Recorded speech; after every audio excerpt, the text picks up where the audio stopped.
three, four.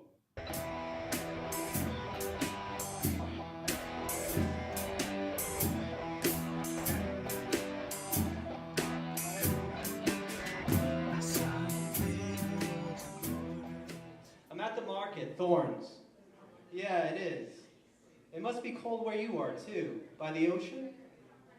Can you go into the city? Why not? The tea doesn't go there? Why can't you say? No, it's the same here. I haven't noticed. Whose phone are you on? All right, fine, I'll stop. Maybe there's some new stores, but they're always changing. It's just Thorns. By the cafe, at a table. Where you'd run around chasing those snowflakes? You don't remember that. No, I quit coffee. You shouldn't drink it either. I know you're not going to quit, but you're young. I drank too much. I'm drinking green tea now, trying to fit in around here. I guess I like the taste of a cut lawn. I'm keeping busy. I go to the gym. Except for my legs, I feel great. They hurt. You know what's wrong with my knees. I have traumatic arthritis. But you knew that. Sounds dramatic. That's not funny. I was a kid with a torn ligament, just flopping around all those years, and no one did anything. No doctor. I know it was a long time ago. I'm not looking for sympathy, but some things stay with you. Sure, I still have the gym, but it's just a gym. I spend a lot of time on the treadmill, watching TV shows. Wouldn't call it anything. But you don't have to feel sorry for me. I found a church. I go to Bible study. You could come if you were home. Don't say that. You just don't know how to talk to him anymore. These are hard times, and people question God during hard times, but this is when you have to love God the most. I loved God when I had nothing. When I was living in the back of my truck. Now that I have money, and I'm getting more every day. You know that, right? I still love God. But I don't love him any more than when I had nothing. You still there? Okay. When you feel alone, God is closest to you. Even though I'm not, be confident, he is. God knows where you are. I don't care if I'm in a cafe. I don't care who hears me. It's good to love God. I'll yell it out. Why? You're on the phone. I'm not embarrassed by my beliefs, and you shouldn't be either. You don't believe. Of course you do. You just don't know how to. You need to come home. Who says you can't? Of course you can. Figure it out. Then give me the address. I'll take you home. Yes, I called that woman, but she never called me back. You need to talk to her after we hang up. You need to tell her that you want me to visit. You need to tell her that you want me to have the address. I am calm. I just want you with me. Your hair? You would do that, but don't. Because your hair's fine. Why would you dye it? Because you like purple? Really? You'll look like you're fine the way God made you. God does not want your hair to be purple. Because I know what God wants. Because I pray and I listen. You should listen too. You need to come home. What are you, in some sort of house? Why can't you? They're around you, aren't they? They're listening? Your mother's there? I want to know where you are. There's lots of places around Boston. What, does she have you on a campus? Is she teaching again? Are you hanging out with those professor kids? No? She's not, huh? Just tell me where you are. Because you're my son. Why don't you respond to my text? They took your phone, didn't they? Because you were calling me? Is that why you left that other place? And they still have you on Facebook. You have no freedom. Don't you see that? They're telling you what you want. They're telling you what you need. You can't even see your father. Now that's unacceptable. I can't wait till you're 18. That's insane. You don't belong to them. You are mine. I'm the father here. It's the same as when you left. It's just emptier. Yeah, I did. I finished it. The entire kitchen. I tore down that strawberry wallpaper your mother loved. Did you hate it? Well, it's gone. Everything's new. I tiled the floors, I put in big windows. When I'm cooking, I can see the tree fort you and me built. Yes, you did. In fact, you found it. We had a book on tree houses. And you liked the one that looked like that fairy house from that cartoon, Tinkerbell? I know you're in high school now, but you watched it all the time. You said you wanted to be up with the birds, so that's what I did. I built real houses during the day, and summer evenings, I built yours, up in those branches. What do you mean it was an escape? When we were yelling, we yelled too much. I'm sorry for that. I'm sorry you heard all that. What you saw, too, I'm sorry you had to see that happen. I was hurting. Excuse me? What do you mean I'm always looking at myself? I was hurting. I'm still hurting. And I am sorry. I should have built another fort to get away from your mother. No, it's not. I covered it with concrete, the whole driveway. Your bike, it would just glide over it like flying. It's been a busy year, and I'm doing all this for you.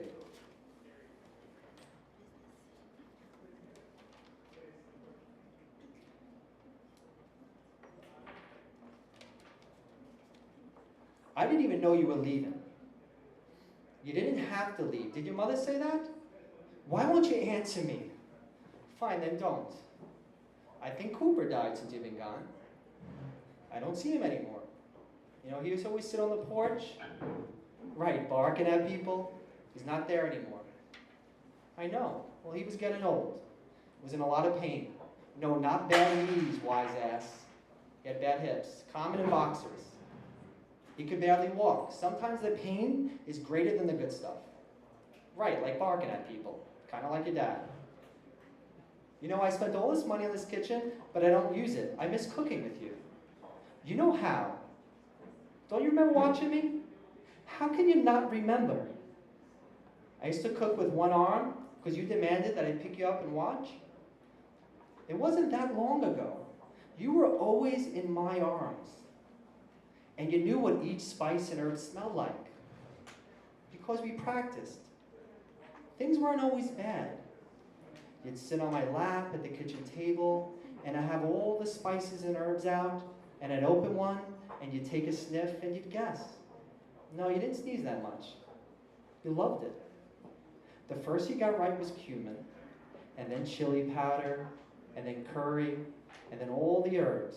Your mom, she never took a picture. You'd say basil, oregano, rosemary. Yes, that's what you called it, rosemary. You couldn't pronounce them, but you knew exactly what they were. You'd be a great cook. Yes, because you can smell. It's not much more than that. Smelling, tasting, and going slow. Be patient with what you're making, and it will come out exactly as you want. You remember that St. Patty's when I cooked the corned beef overnight? It was easy. I just left it alone. Then your aunt came over. You remember what she did? How can you not remember? Well, your mother saw her, but she wouldn't say anything to her sister.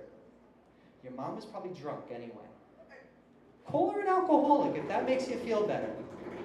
But your mom noticed, and she said nothing. What happened was, she didn't eat anything. I cooked all night, and your aunt ate nothing. She took a nibble, and she threw it all out. Your mom saw her do it. Because I was watching her. I should have thrown your aunt out. And your mom, she embarrasses every time we had someone over. Don't say you don't remember that. It's like you remember nothing. I'd give her a glass of wine with dinner to fit in, and she'd drink the whole bottle. I don't need names like alcoholic to know what your mother is. Those mornings, when we had to go to school, I took care of you. I'm not looking for thanks. I know she's not drinking anymore. She quit. And what does she do?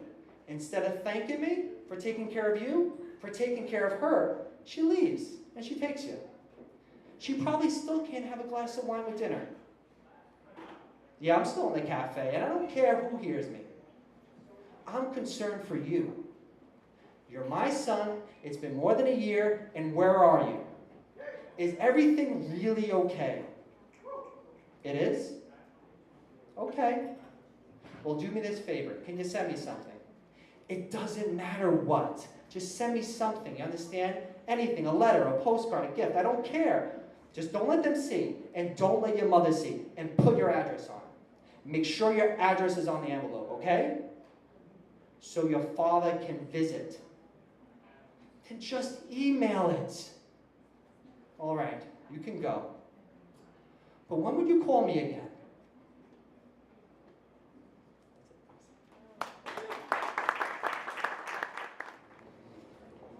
Geography lesson. A siren wailed behind Pina. In the rear view mirror, a police cruiser maneuvered between the cars swarmed at the toll booth. The cops stopped at one of the concrete barriers between the booths just ahead of Pina, next to a pot of marigolds.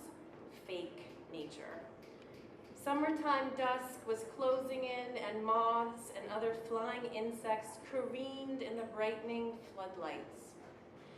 She had somehow missed the sign for exit 57 Monroeville, the one Evan, her very organized boyfriend, had told her to take. She had to exit at the next one for Oakmont, wherever that was. The map Evan had printed out and highlighted for her was on the old Corolla's passenger seat, next to a disheveled pile of his 80s rock CDs and an empty bag of popcorn. Evan had driven her to Hoboken to get her out of the city without mishap and caught the train back to their apartment. In the rush to leave, she had forgotten her charger. She was headed to Pittsburgh. Papa had collapsed on the bus on the way home from work. He was lucky, Mama had said on the phone. There were people around him. They helped him.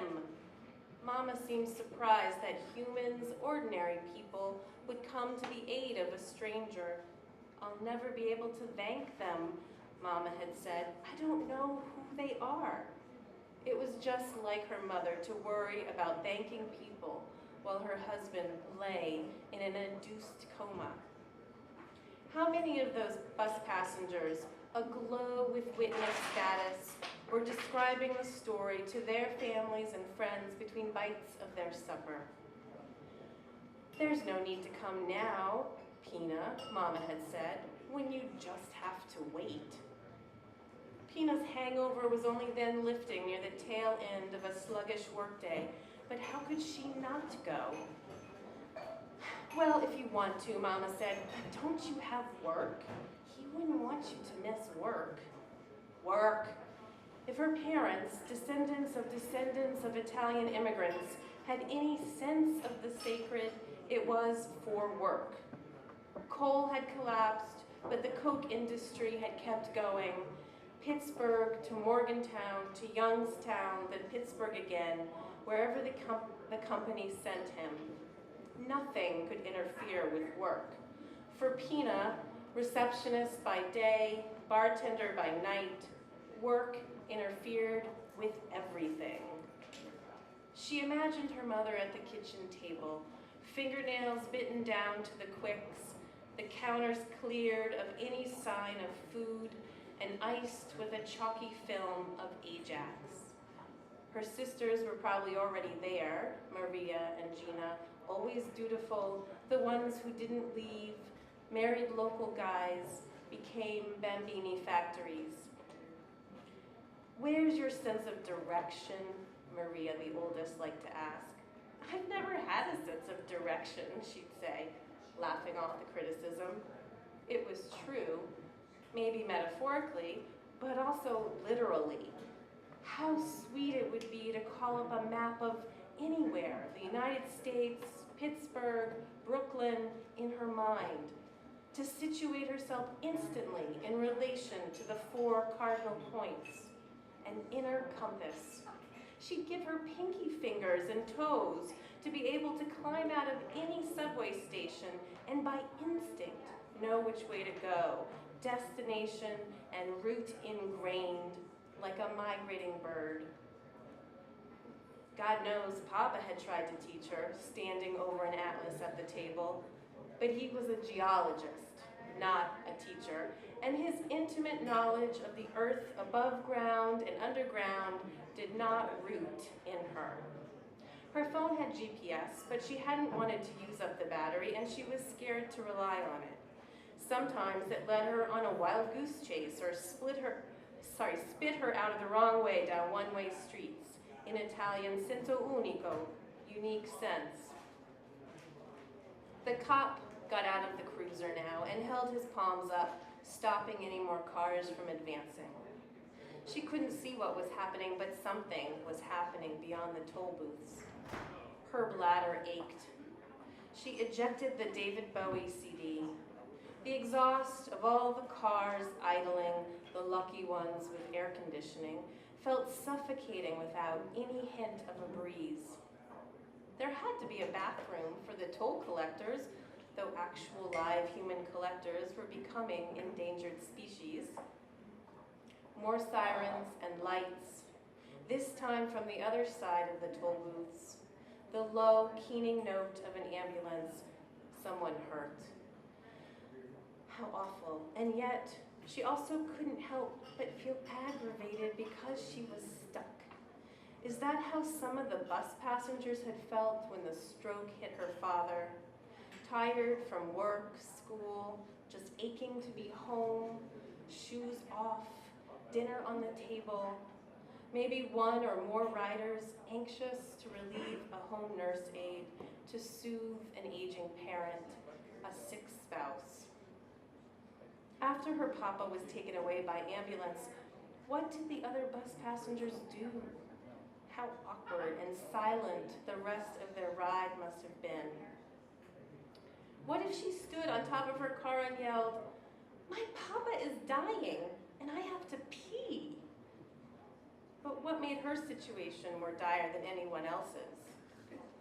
In the car behind her sat a man and a woman she assumed married. A couple of kids bounced around to cheery music in the back. The woman's head was turned to the window, chin in hand, perhaps contemplating divorce or worse. Pina's phone rang. As soon as she answered, her sister Gina's alto voice interrupted. "Where are you?" "Stuck at the exit. Is there news?" "Listen, the connection cut out. The phone battery light blinked red and then went dark." "He what?" The ambulance siren blared. Engines sputtered on around her. Brake lights winked in the night as cars stuttered forward. A giant white eye swept across her car. The cop waving a flashlight to get her attention. "Let's go," he ordered. He directed cars to one side and the other, the booths wide open, letting everyone pass through for free. It was all a new world. Thank you. The first one I'm going to read for you is called The Pleasures of Damnation. The way fucker rolls off your tongue and lingers in the air between us like rotted asparagus makes your horrified scowl a parody of earnest disgust. I laugh because it's free, and when your shantytown life is razor-edged, empty pockets turn everything into a joke, at least for those interested in survival. Skulking, you retreat inward. I charge full tilt at the bottle of cheap scotch, indifferent to its similarity to paint thinner. An overflowing ashtray is time's only marker as the afternoon slouches in terse silence towards the door. "Idiot," you finally retort. In thankful repose, I nod my agreement, light another cigarette, and exhale blue-smoked pleasure. Sipping on damnation, I lick my lips and ask for more. Test of faith. If this is a test of faith, then I have failed, and I will sit and sip my beer instead, content in the judgment rendered. Too often we find meaning in the wind, when in fact it blows due to thermal events and not our dreams. We search for meaning in the stars despite knowing they are cold, calculating things of immense being that we share molecules with, but nothing else. Failure is a matter of perspective, and in this I will side with science. and sleep comfortably in cool sheets. Writes, history is a skipping record. Rome falls, falls, falls to the Twitter dings and character assassinations and gaslit quips. Fires thought smothered in shame have rekindled in the bellows of a blowhard, and now I'm ashamed because patriotism died, and I don't know if I was shortchanged or if it was just necrophilia all along. Standing graveside, the violins are deafening. Bereaved parishioners assemble, but only Frankenstein's monster awaits lightning bolt life. I am sick because I am starving, and the king's men can't make deviled eggs. They torch the kitchen instead of cleaning it. There is no shelter in this foxhole, only the carcass of a roasted rabbit left to fester in midday sun. Maggots will feast well as I throw flowers, because there is nothing else to do.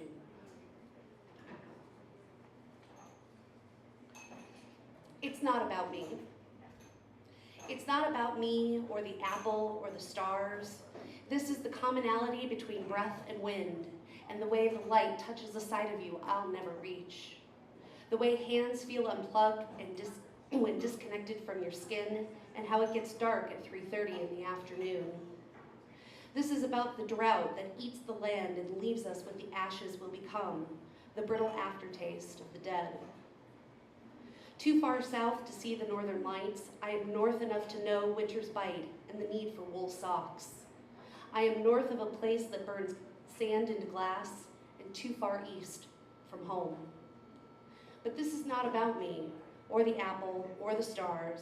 This is hard-boiled honesty whispering in your ear, should you choose to listen.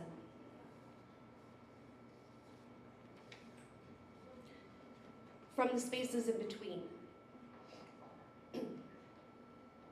In the end, just like passing the sugar or biscuits, these moments are inconsequential to the totality of tomorrow's weight of overwhelming questions, and yet, somehow, are the concrete foundation to everything.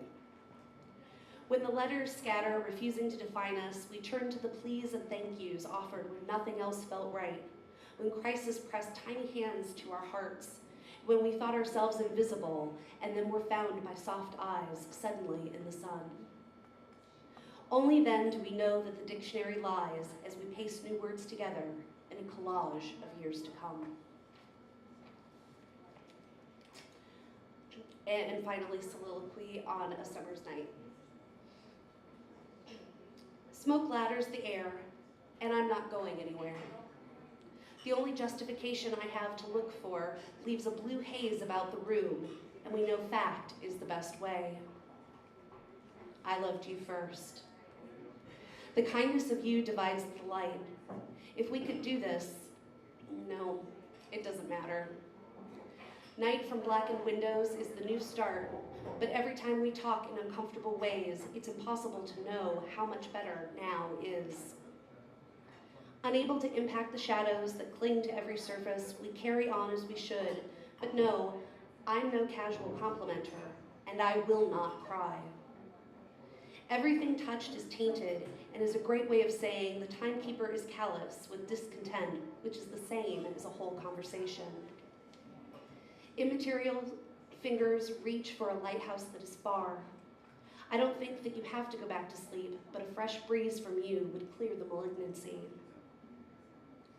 I'm still waiting.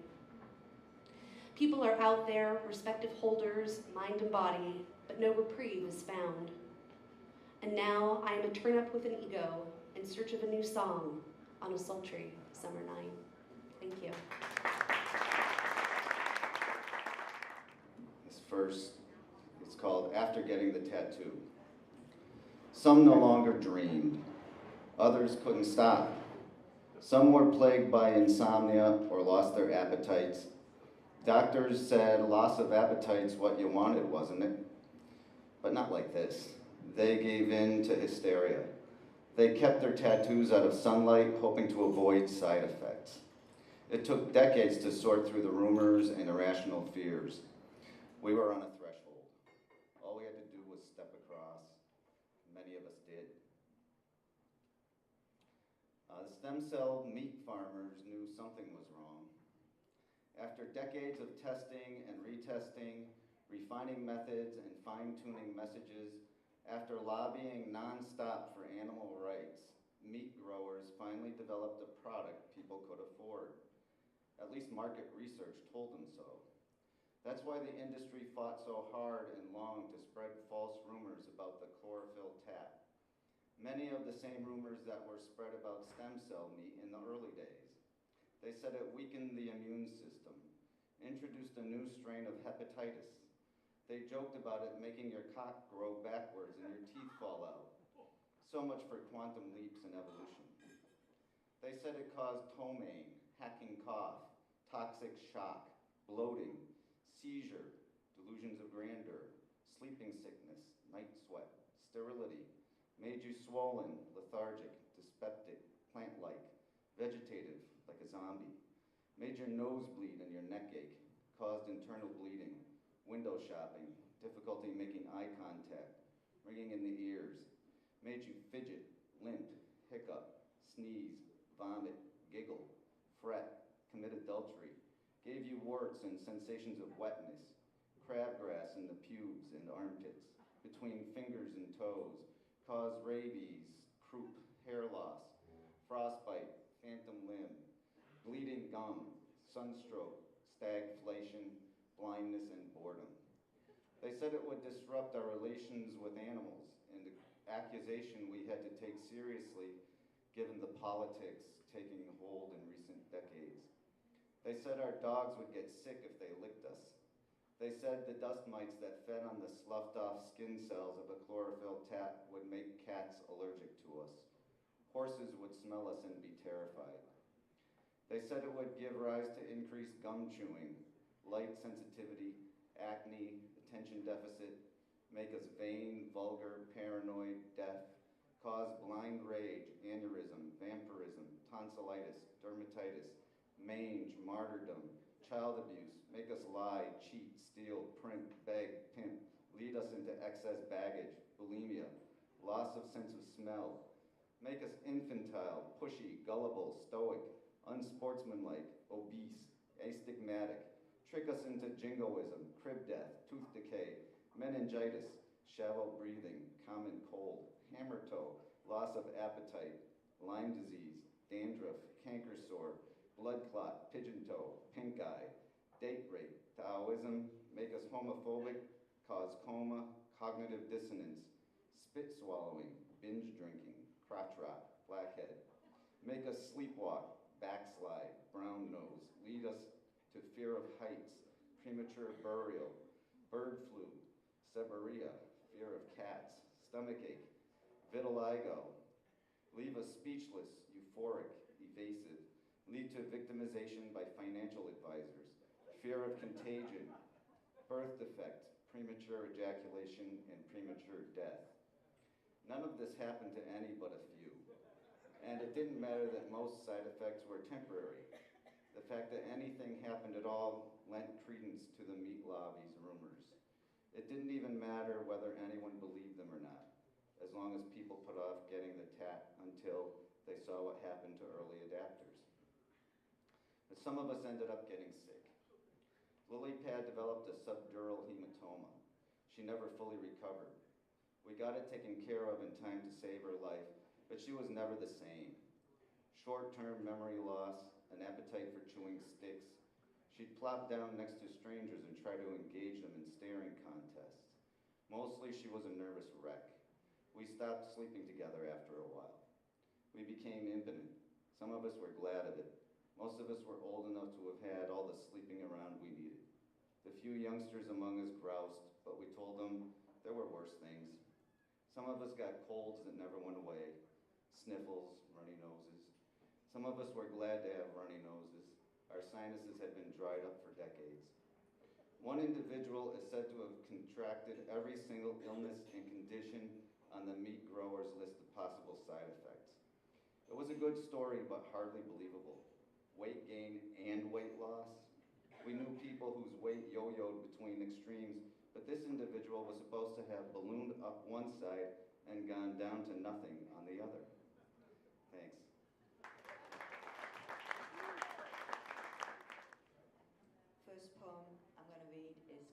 ballad of adulation. My fury, your emotional thrill. You latch on, but we don't connect.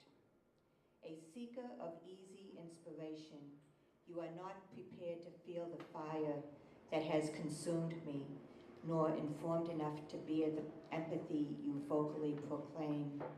A piece of my history I shared does not make you the muse of its interpretation. Your songs of praise will feel foolish to you when you realize they were far off the mark, a source of discomfort, not gratitude. That will be your burning sensation until you face a terror of your own and arise through the strength found within you, not from icons of useless adulation and secondhand experiences. If there is something to take from me, take this poem and swallow it hard. It will be painful, but you will survive. All right.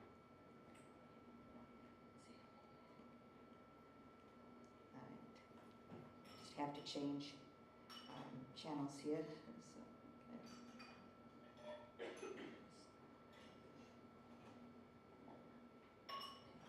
The ride. It's coming around again. The cycle of anger, punishment, and reprieve, passed off as a lesson in gratitude, will only drain you, not sustain you. The gifts they gave you, you already paid for. Where is the worth in that? Where is the devotion they proclaim for you at the last minute? They steal your thunder by causing stormy weather in your heart and mind. Then, surprise, they provide unwavering support at your moment in the sun. They already know what's in it for them after making you go it alone, go without. They will forgive you this time, then do it again to remind you who knows you and loves you best. You have better things to do than to tend to their petty grievances at the expense of those who deserve your best. Time to break the cycle. Time to get off this ride. Time to stop being the ride. You can go without their devotion and unwavering support to the bitter, glorious end.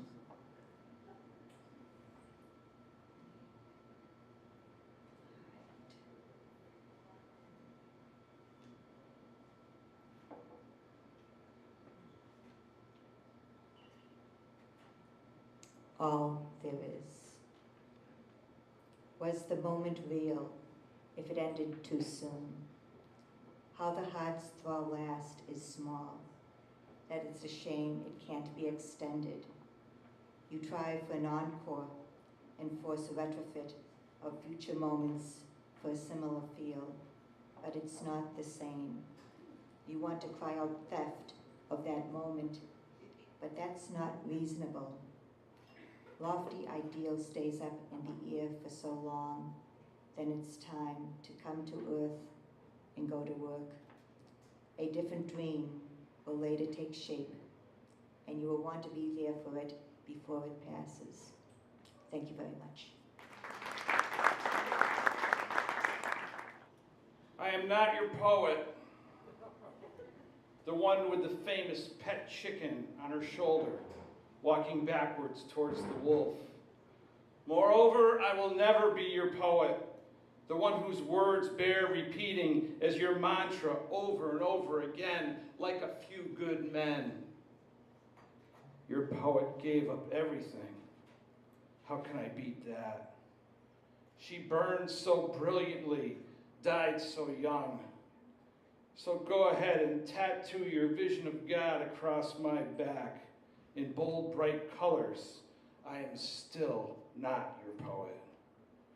You can fill the ocean with sand until all the sea creatures dance barefoot in the hot sun and turn to dust. You won't find your poet in here. You can stretch your rubberized arms light years through space to the 7 Earth-like planets of the red dwarf and tell them I sent you. It ain't going to happen because I was never your poet, and you can take that and let it soak in. Your poet was a giant. Your poet knew things. She didn't even have to try because she wrote stories, not poems. But I suppose that is why she is your poet and I am not. It's baseball season. Go Robins. It's April, but there are no ball players on the field. Just dozens of robins puffed up in orange breast doing their thing. They scan the ground for emergent bugs, quicken forward to eat them. The diamond is alive with dozens of robins in the new green grass. They tweet and flutter in the morning sun. The field seems ready. The dugouts are empty. The scoreboard is blank. The fence in the outfield needs a coat of paint. Some of the advertisements are for businesses that are out of business. Still, the field seems ready. The robins take the field. Whoa! Go Robins.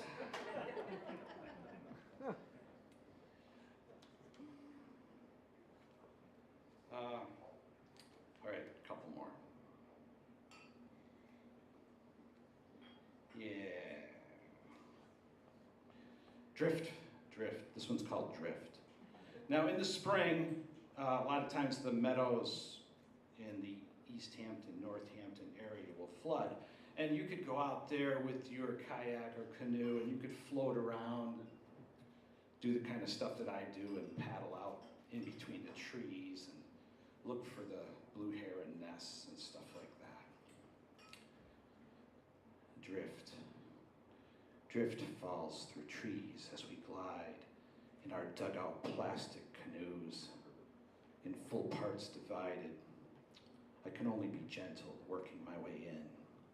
I must be careful and patient. Getting snagged or tipping over here would not be good. This destination, this demon water, now give and take dimly these reminders of one.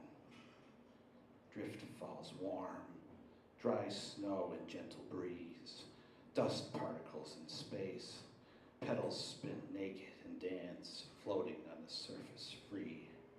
Uncontrolled in formations we cannot know, drawing us deeper in. I follow, deeper we go.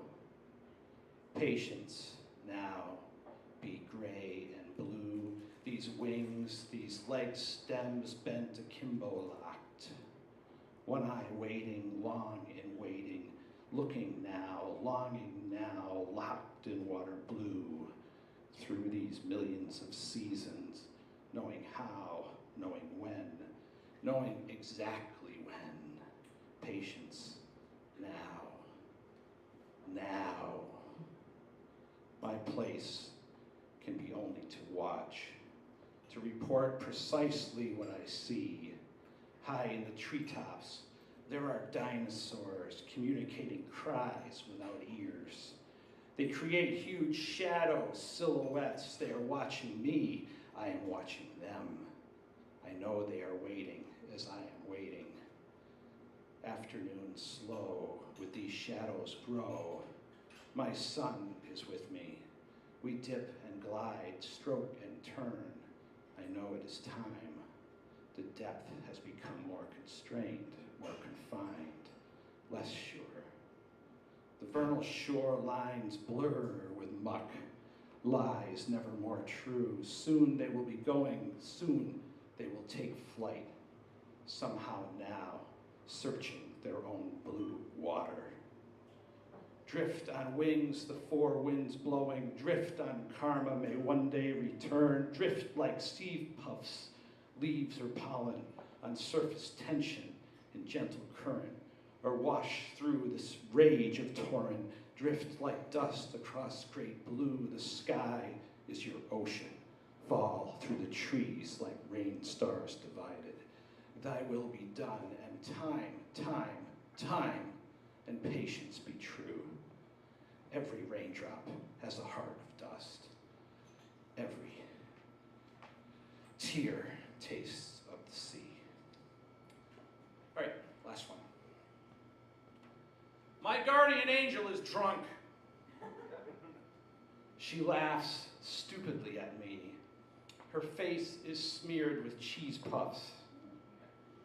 Every time I ask her, or I tell her, I think it's time we go, she looks at me like I have 3 heads.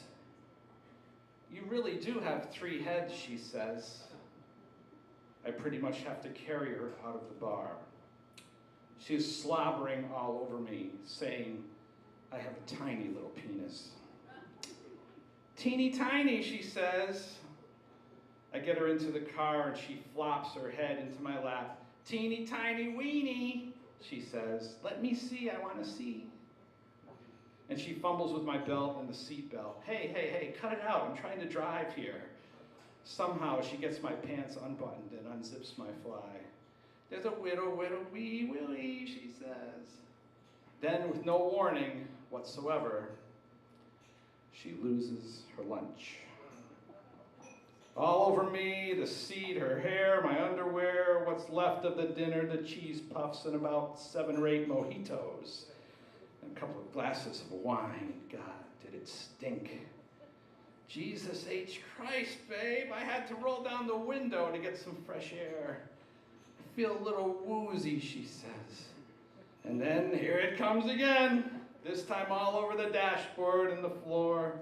What the fuck, babe? The stench is so bad now, and I'm dry heaving also, and the window, out the window and all over the side of the car, and then she kind of curls up in her seat and closes her eyes. I feel a little better now, she says. I think I was a little drunk. Then she passes out. So I get her home, carry her up the stairs, clean her up, put her to bed. Because she's my guardian angel, and tomorrow, or maybe the day after that, she'll be fine.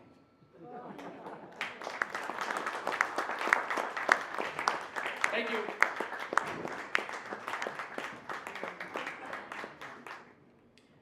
Charlie sat atop the old steamer trunk in the front room closet and buried his face in his mother's faux fox fur neck piece.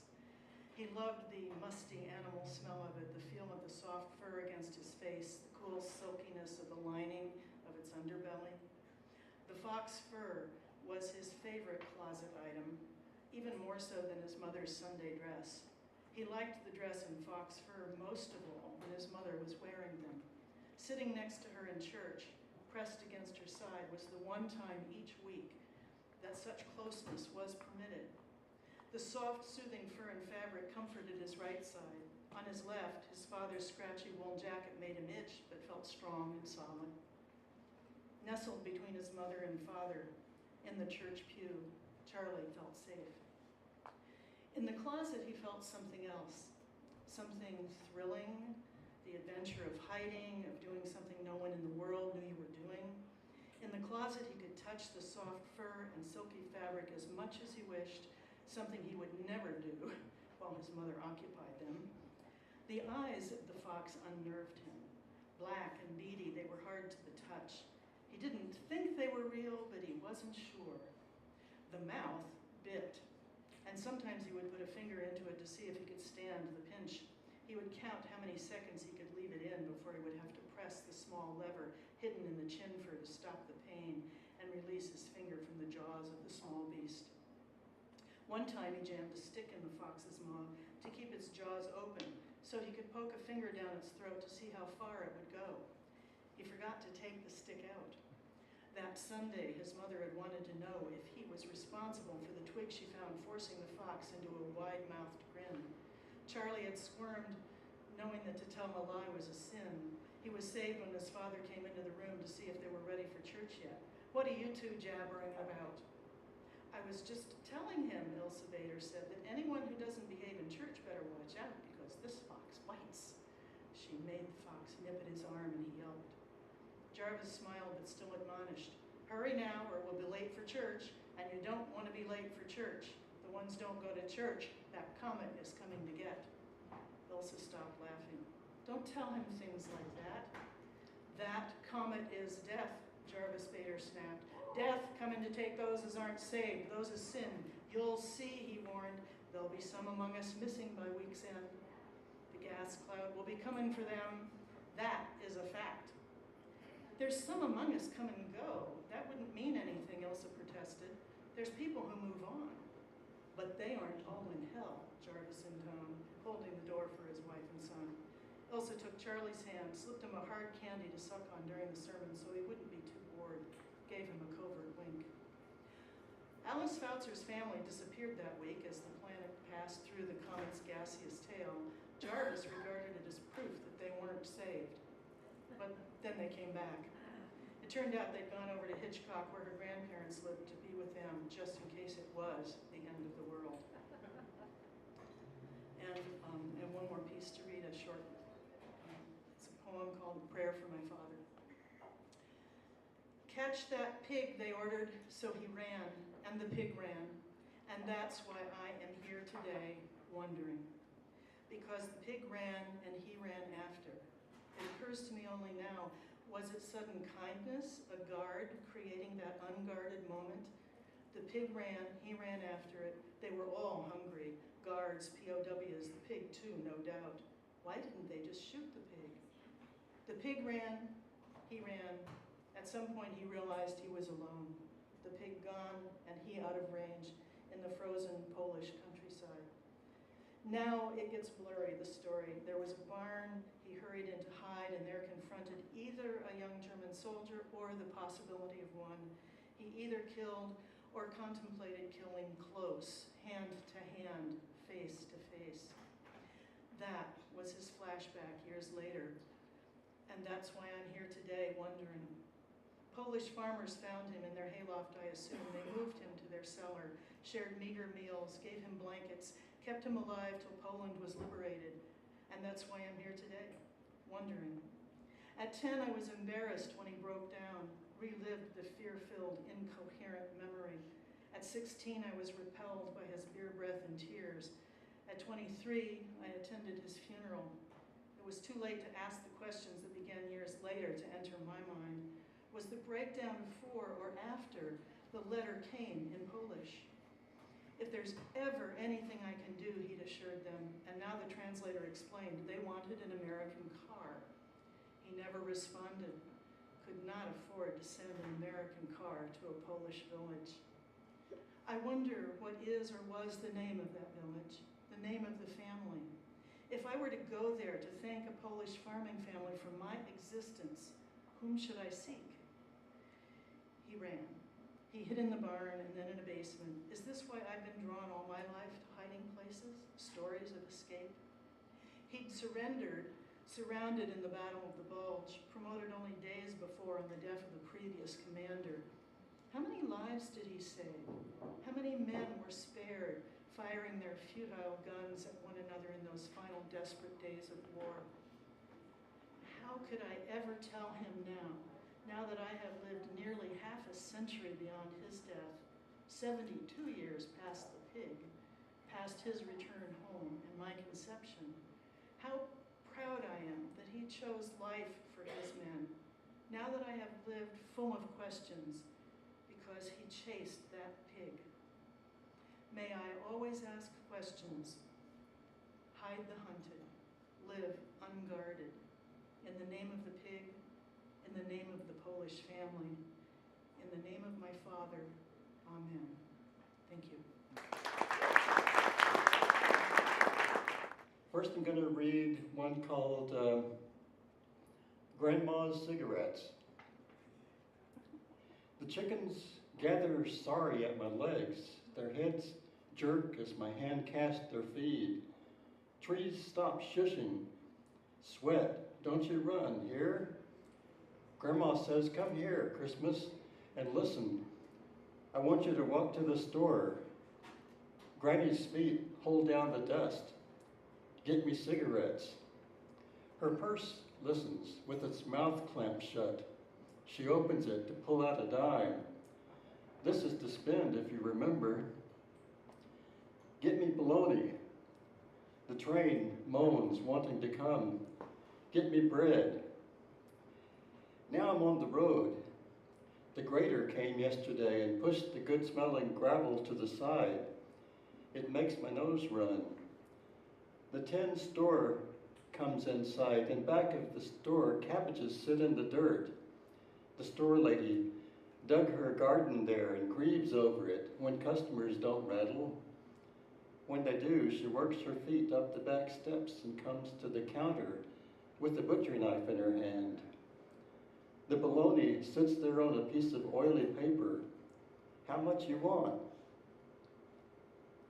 On the way back, there's a whiff of creosote when I pass stacks of railroad ties and telephone poles.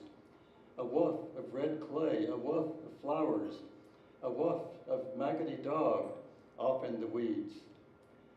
I like to visit the dog and watch its worms. I get home with corn nuts in my mouth. Granny dumps the sack on the table. Forgot the dang cigarettes. The bread and bologna look at each other and grin.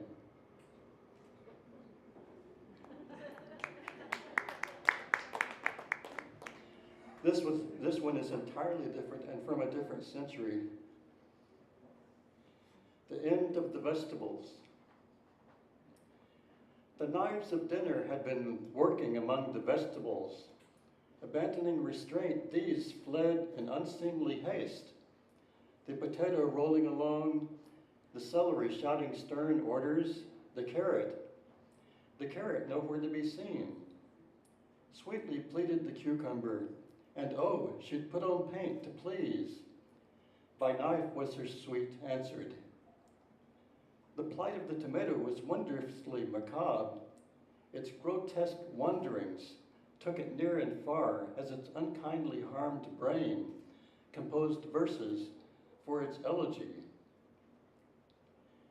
At last they are discovered, came a voice amid the whickery metal. The carrot had been directing the search for the other vigs. Would that I could dispatch him myself, it crowed. The sharpest knife, allergic to its presence, came at it. But surely, sir, were its last words. Peace at length obtained in the cook's charnel house.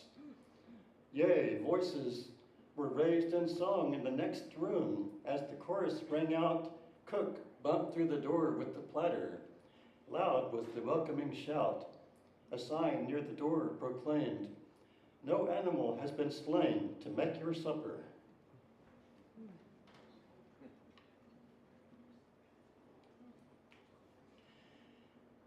I knew a girl named Ilsa, and she was just like this.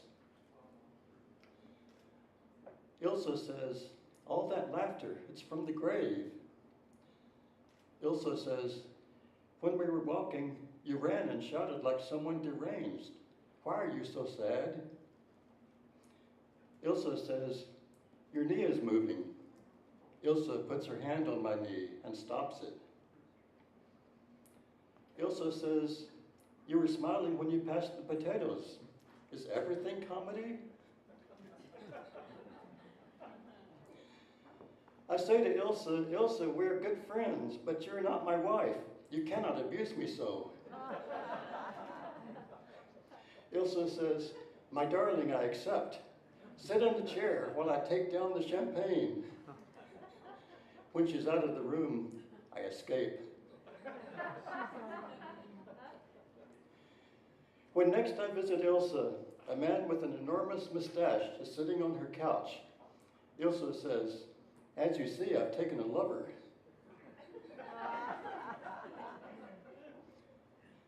Ilsa says, "What I said was hard for you to hear. You're easily hurt." I say, "Good God." Ilsa says, "You're blue and your eyes are closed." I say, "I just noticed I'm dead." Ilsa says, "It was what I said. You must stop doing this." I don't answer. I hear Ilsa rummaging in the medicine cabinet. God help me, she's going to revive me. I say to Ilsa, here we are in Mexico, it's our wedding night. Ilsa says, now you will learn to laugh. What you did before was scream and bray like a farm animal.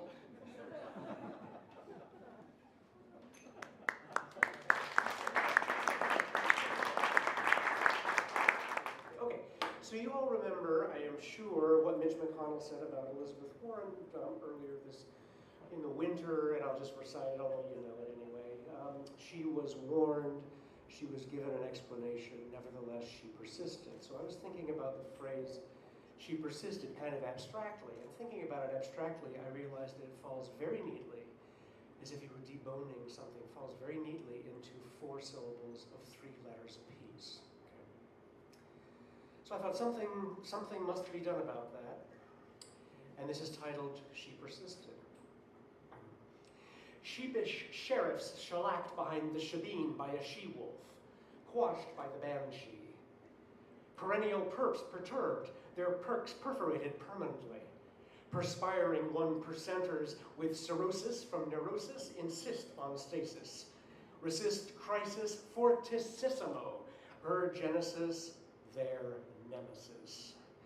Tedious Teds, afflicted, outweighted and outwitted, averted and gyrated, blotted and garroted. The shebang, Sheol, sheet-rocked, shed full of diapered clodhoppers perplexed to permafrost. Bossism in ellipsis, narcissist fantasists with halitosis are inaugurated, insulated, maladapted, malanointed. Now the shequel. Trumpery's diagnosis is uvulated. Washerwomen beboppers, sistered, exhilarated. It's all that. Okay, so this is a total 180-degree lurch, abrupt lurch. One question I have about my ashes. Will they still listen? This intact body pictures itself a relentless listener. I could do well without, as when remote voices 9 stories down the well of a hotel atrium find the crack beneath the door. They creep to the bedside and watch me at night. So this body says, I can't sleep, applies stoppers to its ears, sets room air low and steady. This body can set to hibernate when sound is plain, constant, but still it hears. So I ask, will this body's next life run after vibration like kittens? Rendered to motes, each speck mated with its peculiar pulse, twin stars of cinder and sensation. One mite absorbs what comes just before the chrysalis cracks. Another hears the broom standing in place by the pantry. Magazine page lifted back into air after folding. A sigh before soil shifts toward the furrow. An ash picks up a paint chip's unlatch before it falls from the fan light to the porch. What the air says after the clock hand shifts. Small sounds no longer obliviated by solid, bungling ears. One arm of a plastic porch chair in the sun, one in the shade. They sing their twin songs to particles of powder. Gerald mentioned the possibility of contracting Taoism as one of the side effects when the meat industry was warning against the meat lobby. This is perhaps an illustration of how that could happen. It does include a few brief direct quotations from the current chief executive, as well as some paraphrases and some material of my own. And it's titled, The President Reads the Tao Te Ching, verse 20. While his enemies sit dumb and silent, flops and flunkies perplexed and pouting, the sage speaks only with himself because he has a very good brain. Deal less also rans languish like losers, fast forgotten, their foolish minds amazed by the sage's astonishingly excellent creations which dazzle even him. Deadbeat duds are doomed to dimness on the double, confused.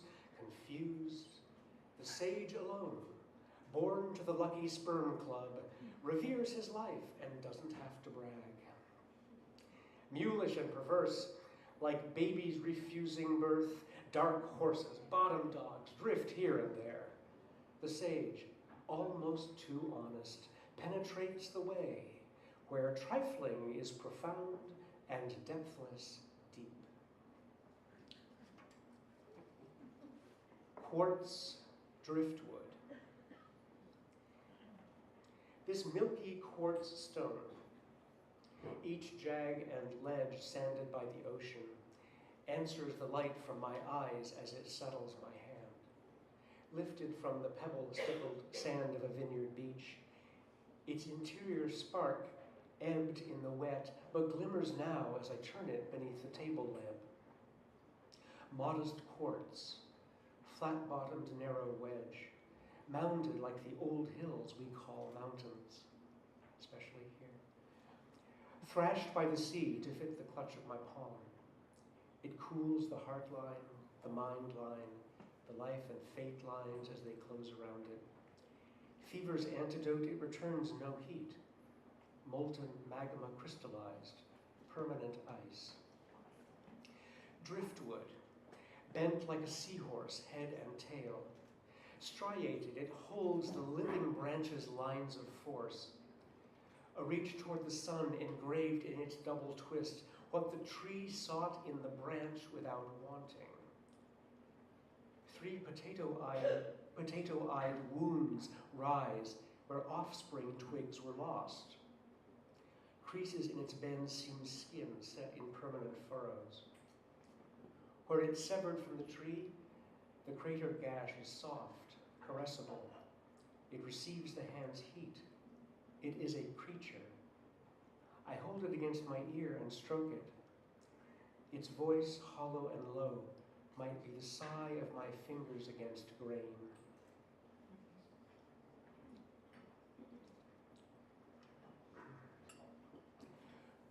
Ruined piano.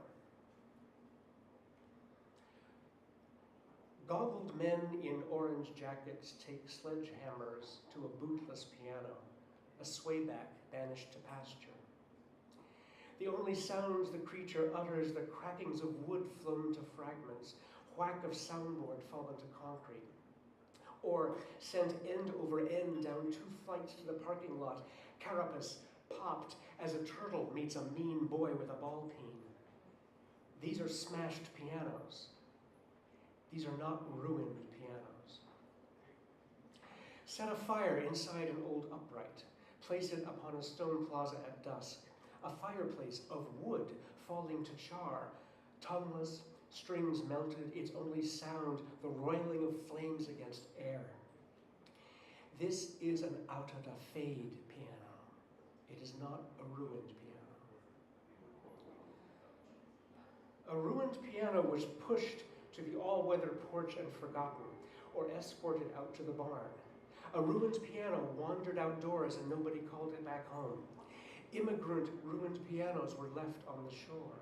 A ruined piano waits in the rehearsal room as accompanists stroke the younger piano.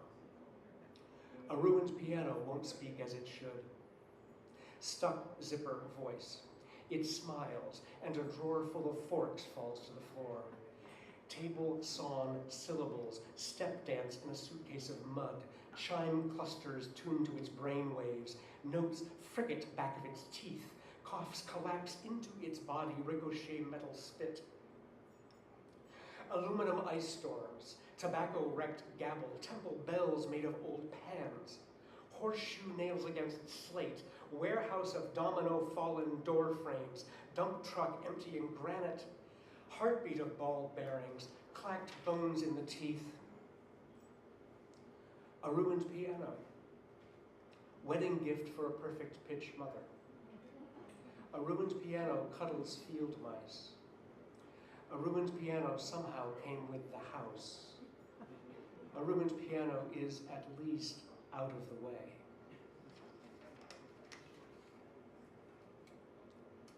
I write a lot about public transportation. I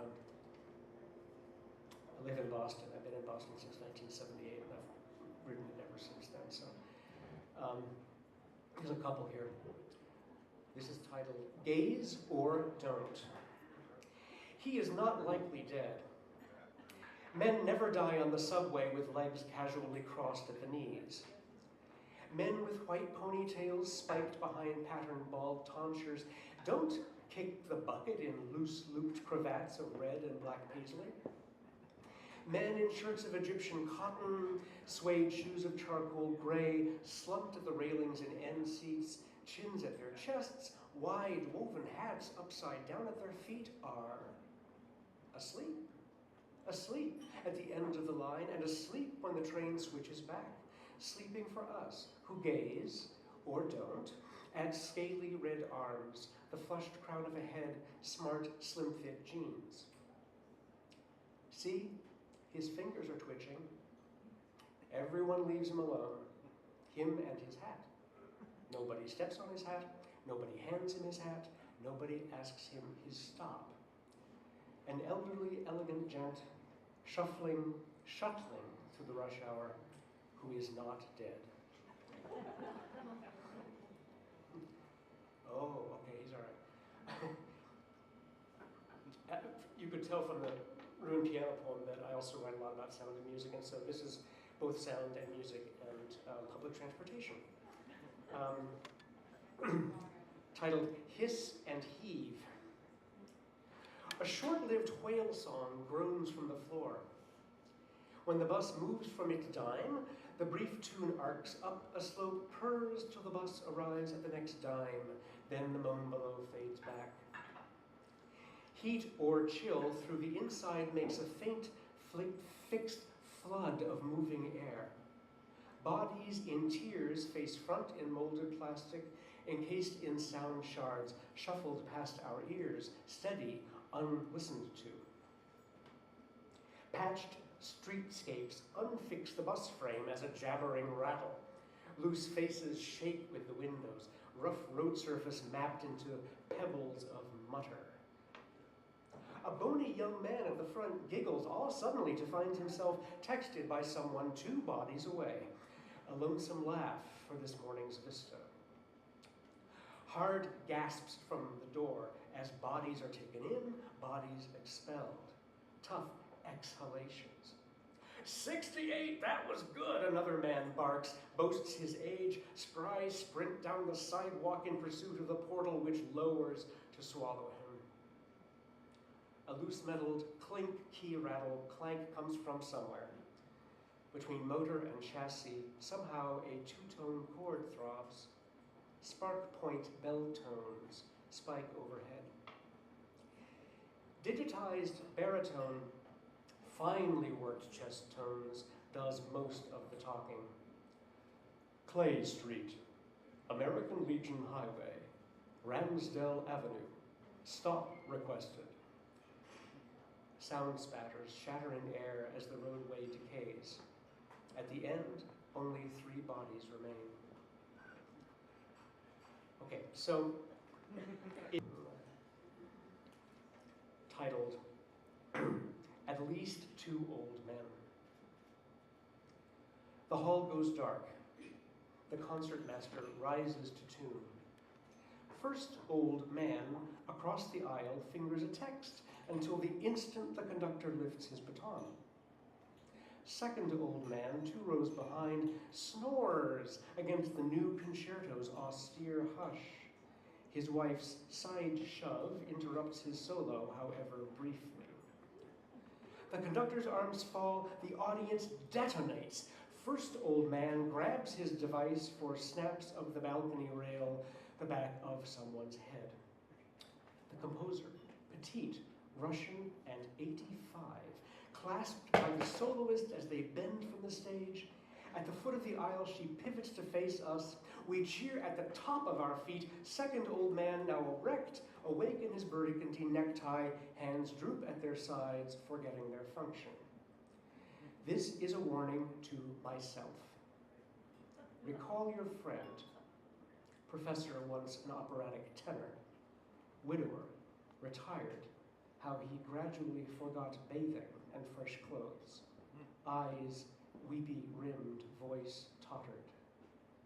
This is a warning to my future self. Beware the geezer who shouted, "Weirdo!" decades ago at the back of my talkative pal who was leaving the train. The shouter hunched like a derelict shed, mouth hole gabbled to mush.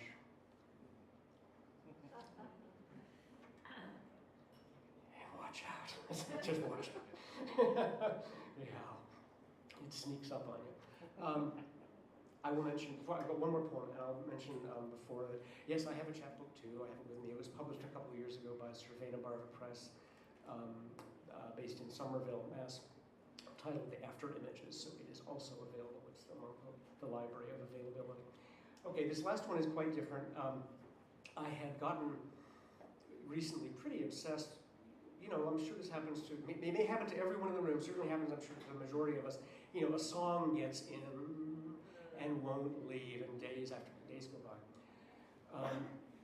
And fortunately, hopefully it's a song that you enjoy, and because you're listening to it a lot. And the song in my case was Blue Jay Way, was the old George Harrison song, of course, from Magical Mystery Tour. Not a bad song to get stuck with, you know, you could do a lot worse. And I figured I needed to perform some kind of intervention, you know, because I was hearing it all the time. So this is titled Blue Jay Yaw, Anagrammatized, got it? Anagrammatized from George Harrison. There's a goal of pun, and denims fry at hovels hairy wet. We'll boo verse on hay diets. Now they lose TV. Eels mesh TV instead. Please don't log Ben. Please don't overbuy bony glee. Please don't log Ben, for I may leap bees. Well, it ogles on hot sow, and I'd melt hot wee hog rot. Ask a panic mole teeth stoner, there's yams there on me tote. Please blonde get no. Please booty nude nervy long. Please blonde get on, for maybe I elapse. Now it's stamped by ink, ow, and I'd alter gooey kill. Soon will be a freaky hotbed, sitting labia weenie, eh, jury? Tablespoon legend, elated upon soy by veg loner. Bald sponge tone, yes, a friable poem. Enable golden pots, a bed revenge ploy, nosy lout. Bloated glen opens, a nosebleed voter, ugly pony.